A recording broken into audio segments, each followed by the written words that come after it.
died at the hands of police. That poverty plays a key role in this. Most of them come from very poor backgrounds, and when money is splashed or goodies are splashed their way, then for them that is a proper substitute for justice. They no longer seek it. Do you see a risk if we continue on that route? Well, thank you, Ndumile. I don't think it is fair to tell the families that they find it right when they take the money, that it is okay. I think in their hearts it is a circumstance that is very sad. So even as they take the money, I believe definitely you still remain with the pain in your heart. But you see, sometimes also it is something that we need to ask ourselves. In all that, what do you do to such a family? Yes, we'll look for justice. We'll look for all this. But in the end, what happens to this family? Because I believe you have to do something. Either way, you will have to, if you have a heart of understanding that family, if this was a breadwinner, so what happens in the end? Fine, we have looked, we've got, and I think that is what they always feel.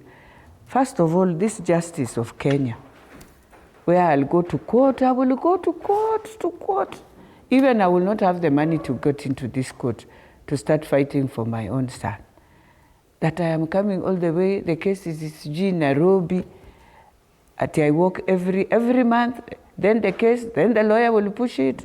Even the lawyers nobody has a heart at that time, by the way. And then the most sad part in this process in Dimuli is that we talk about it now, all of us.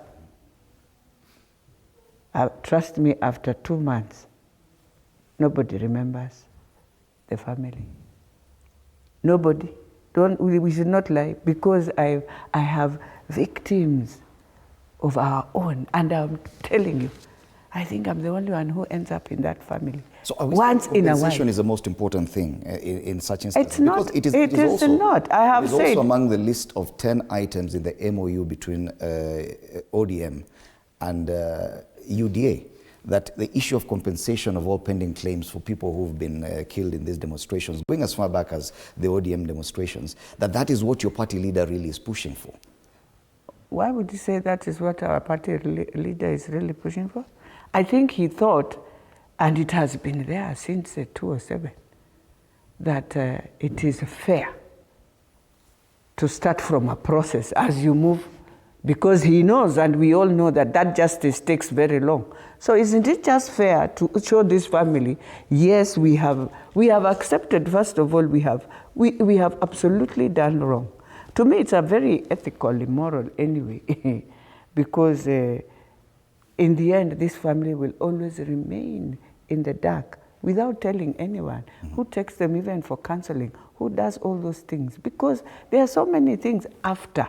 Okay. After. You see, when you, I will say, because I nowadays I have understood, you have these people all over you. Then all of a sudden, you remain now you. Question. If it was a Let me just finish. From an affluent family. Let me just finish. You remain you and you. Is when now you start grieving. So all those mothers, that is what they go through after all this.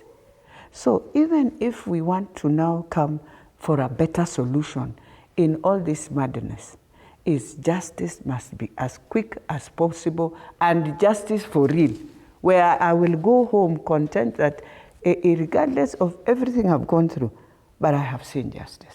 The issue, and I'm asking, is that it would appear that this compensation, reparations, and would appear to have surpassed the need for justice. That once the families are pacified because they are from a poor background, they no longer pursue justice because they see as if it's going against the state that provided the compensation in the first place. But you see, you don't close the case. What if the person who died came from an affluent family?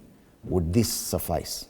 No, they will push. But even in this other one, you as the lawyer who picked the case, if you were genuine to this family, won't you pursue this case?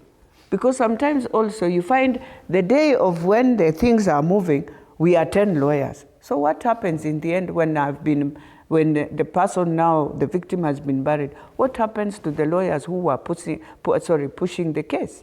So I think it is fair, even the lawyers, to say, the moment I decide I'm going to do pro bono, let me move with this case and let me question every time as I move. Don't just reach a point and now decide you're leaving it because maybe there's no resources for that. And always remember, nowadays it's virtual, so you can do virtual these cases. All right. And the families can be told how to just engage in the case. Allow me to welcome Joe Nyoto to the panel. Joe Nyoto is a senator, Murang'a County. Good morning, karibu sana. Good morning, thank you. The headline on the front page of the Standard screams blood money. The fact that the state has found it easier and it has now become routine, almost a ritual, for the state to pull the trigger, then show up with flowers and a big check for the families. Talking about Albert Ojwang, whose family, even before